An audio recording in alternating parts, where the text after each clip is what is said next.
photonics, optics is really, it's an enabling technology, if you would, right? So the power of optics is in what it enables other industries to do, right? So, optics enables your iPhone camera to, be a great camera and to be more than just a phone. Optics enable your wireless mouse to, to work as a pointing device and so on. So when you think about it, and at the end of the day, you always have to understand what value you create, right? Because everything is around that. The value that optics creates is enabling other industries, enabling other applications to do something, either do it completely, which it couldn't be done before, or just do it better and faster. And so once you understand where your value is, where you create value for your customers, because that's where you're going to capture values, that's how you're going to generate profit, then you focus on that. And in my world, that tends to be typically around the technology and around sort of enabling to do more things with the same technology.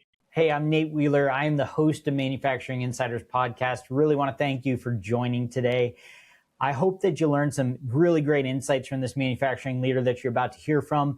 I also hope that you'll go ahead and hit that like button on the video and subscribe to our channel so you can see more of the stuff that comes out as we're continuing to publish content. Every like, every subscribe really helps us get this message out. And the message that we're sharing is really just a message of hope for manufacturers. I understand, I work with you guys every day. I understand how many different obstacles are in your faces, from technology to government regulations to competition from foreign and domestic markets. And I really want to share strategies with you on how to deal with these issues. And I think there's no better way to learn than hearing directly from somebody that solves some of these challenges. Thanks for watching today, and look forward to seeing you soon. So when you came into the company, did you feel like their understanding of that value to the market was misaligned? Yeah, so Lightpath apps, it was very much so. So the reason it's not completely just the company, the reason is also a change in the industry. And so optics 20, 30 years ago was a very niche technology, okay? You didn't see it anywhere where you're seeing it today. I mean, a webcam 30 years ago was this probably massive video camera, camcorder or something like that. And now all of that changed. So along the lines, when optics got adopted into more and more industries, the whole supply chain, value chain of the technology changed. And 20 years ago, 30 years ago, Lightpath's customers were optics companies, were companies like, if you would, Lockheed Martin or FLIR or Kodak, companies that optics was a core part of what they do, and so they designed the entire systems. And all they needed a company like Lightpath to do is just make the individual lenses. And that's why, it's not only Lightpath. 20 years ago, there might have been 1,000 companies in the US that were making lenses. Might be an exaggeration, but hundreds of companies. And now there are a handful. So the reason is, the more optics got adopted into more places, the more customers wanted a complete solution and not just individual components. Yes. Lightpath failed to realize that beforehand, and that's really the change we've been doing. We've been saying, okay, we have all this great technology. Instead of taking it and just making lenses for someone else to build a camera from, we will build a camera.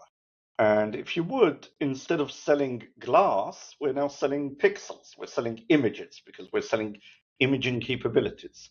So, this change where now companies that build drones don't want to build the whole camera systems themselves. They just want to plug it in. Companies that are integrated in optics into a flow cytometer, for example, don't want to design the entire thing. They want to buy an optical engine and so on. So that created the opportunity for Lightpath to step up and do that. But again, it goes back to understanding where is the real value. The value of Lightpath, the real value of Lightpath wasn't in the technology of making a lens. It was in enabling the end application. And once we started focusing on that, we realized, well, we can become much more than just a lens company. And now, probably more than 50% of our business, we've nearly doubled since then, and more than 50% of our business is systems, is solutions, and Wow. not the lenses. When did it get to that 50% number? We started the transition 5 years ago in 2020. Of course, it was during COVID, so that was a whole set by Story. itself of challenges. It took about 2 years just to clean up operational stuff in the companies. There were a lot of problems globally. There was a lot of waste. We had to really, button things up and sort those out before we can even start going down a path of change. And about 2 or 3 years later, we started taking baby steps. We started doing optical assemblies, saying to a customer, okay, you're buying from us 5 lenses. What are you doing with them? You're putting them together to make a assembly, a zoom lens. Let us do the assembly for you, or let us design it for you and do it for you. And that got us to probably about 20%. Then we started making cameras, but then to really make big leaps there and for it not to take 10 years to develop an entire portfolio, we started acquisitions. So we acquired Visimid Technologies that does one type of infrared cameras. It's uncooled cameras. Okay. We acquired G5 Infrared that does another type of cameras. Those are cooled cameras for long-range detection. So two very complementary products. All of them are based on the technology of Lightpath in glass, in optics, in optical assembly. So it's really very synergistic. But instead of developing an entire product line, which would take 5 years plus, you buy it in. So it's very natural for a company to do that once you're already set in a strategic direction. I see. So were those acquisitions, or at least some of those, within the last year? So Visimid was about 2 years ago, almost to date. Okay. And G5 Infrared was half a year ago. Okay. Yeah, because I noticed that your capital expenditures were up about, 34% year over year. And I was wondering if that was buying equipment. Part of it was investing in changing the footprint. So historically, the company, when it was a component company, was very focused on low-cost manufacturing. And low-cost manufacturing for industrial applications, commercial and industrial. And that naturally led to China. So when I joined 5 years ago, the vast majority of manufacturing was in China. And China was even 35% of our revenue because we were selling to OEMs, to original equipment manufacturers that would buy individual lenses from us. Right. Once we started shifting with that to more value-added assemblies and systems, naturally those are done in the US more. And the sales end up in the US. China is now less than 5% of our business. And, most of our business is now defense and US oriented. So we've made some very large investments in the US. We tripled our footprint here. We bought manufacturing in. Most of the company altogether is in the US at this point, both in terms of revenue and people. The largest manufacturing operation is now here in Florida, where before it was in China. So we're a very, very different company, and that requires CapEx for sure.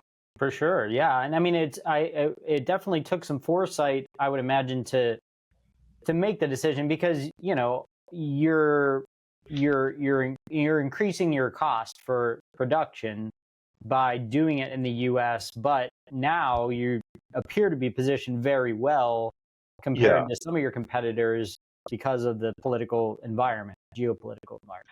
Yeah, so some of it was luck, some of it was foresight. I wish they could take credit for everything. As are all things, right? Yeah, that's fine, but I'll gladly take the credit. The reality is that, it's really stars aligned in multiple ways. So geopolitics really drove Chinese customers to stop buying from us regardless.